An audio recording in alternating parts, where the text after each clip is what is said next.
எப்பயுமே ஒரே மாதிரி சேப்பங்கிழங்கு ஃப்ரை செய்யாமல் இந்த மாதிரி ஒரு டைம் ட்ரை பண்ணி பாருங்கள். டேஸ்ட்டு வேறு லெவலில் இருக்கும்.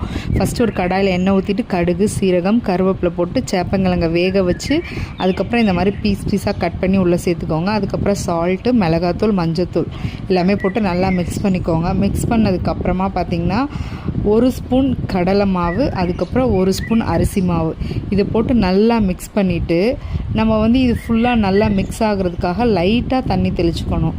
லைட்டாக தண்ணி தெளித்து ஒரு 10 மினிட்ஸ் அப்படியே சிம்மில் விட்டுருங்க. சிம்மில் விட்டிங்கன்னா ரொம்ப கிறிஸ்பியான சேப்பங்கிழங்கு ரோஸ்ட் ரெடி ஆயிரும். நீங்களும் இதே மாதிரி ட்ரை பண்ணுங்கள்.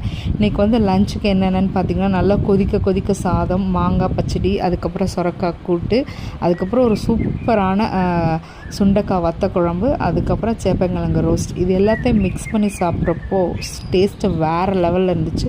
நீங்களும் இதே மாதிரி ட்ரை பண்ணுங்கள். Okay, subscribe.